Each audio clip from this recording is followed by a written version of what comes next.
ಖರ್ಚು ದ್ವೀಪ ಉಳಿಸ್ಕೊಳ್ಳುವಂಥ ಎಲ್ಲ ಸಾಹಿತ್ಯಗಳು ಇದ್ದಾವ. ಒಂದು ವೇಳೆ ಅದು ಹಾಳಾಗೋದು ನಾವು ಬಿಡುವುದಿಲ್ಲ ಅನ್ನುವಂಥ ಮನೋಸ್ಥಿತಿಯೊಳಗೆ ಇಡೀ ಇರಾನಿನ ಸೈನಿಕರು ನಿಂತಿದ್ದಾರೆ. ಹೀಗಾಗಿ ಇವತ್ತು ಈ 15 ದಿನದಲ್ಲೇ ಏನು ಆಗಬಹುದು ಅನ್ನೋದಕ್ಕಿಂತಲೂ ಏನು ಆಗದೆ ಉಳಿದಿತ್ತು ಅನ್ನುವಂಥ ಚಿಂತೆ ಎಲ್ಲರದ್ದು ಆಗಿದೆ. ಒಟ್ಟಾರೆಯಾಗಿ ಈ ದಾಳಿ, ಇಸ್ರೇಲ್ ಮೇಲಿನ ದಾಳಿ ಎಂತ ನಾವು ಇದ್ದಾನೋ ಇಲ್ಲೋ ಅಂತ ಏನೂ ಕ್ಲಾರಿಟಿ ಬಂದಿಲ್ಲ. ಅದೇ ಕಾಲಕ್ಕೆ ಇಸ್ರೇಲ್ ದೃಶ್ಯಗಳನ್ನಂತೂ ನೋಡಿದ್ರೆ ಇವತ್ತು ಇರಾನ್ ಸೂಪರ್ ಪವರ ಕೇವಲ ಒಂದು ಶಕ್ತಿಯಾಗಿ ಇವತ್ತು ಹೋರಾಟ ಮಾಡ್ತಾಯಿದೆ. ಆದ್ದರಿಂದ ಚೈನಾ ಇಲ್ವಾ, ರಷ್ಯಾ ಇಲ್ವಾ ಅನ್ನೋ ಮಾತು ಒಂದು ಮಾತನ್ನು ನಾವು ಗಮನಿಸಬೇಕಾಗಿದೆ.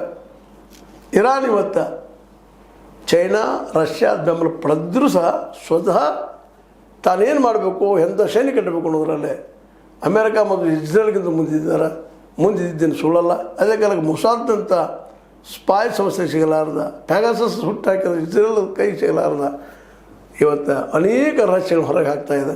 ಅದೇ ಕಾಲಕ್ಕೆ ಎರಡೂ ದೇಶಗಳಿಗೆ ಭಯವನ್ನು ಹುಟ್ಟಿಸಿದೆ, ಇಡೀ ವಿಶ್ವಕ್ಕೆ ಭಯ ಹುಟ್ಟಿಸಿದೆ. ಹೋಮ್ರೂಸ್ರೆ ಯಾರು ದಾಟುವಾಗಿಲ್ಲ, ನಾನು ಒಪ್ಪಿಗಿದ್ದಾಗ ಮಾತ್ರ ಅನ್ನುವಂಥ ಕಟ್ಟಪ್ಪಣೆ ಹಾಕಿ ಕುಳಿತುಬಿಟ್ಟದ.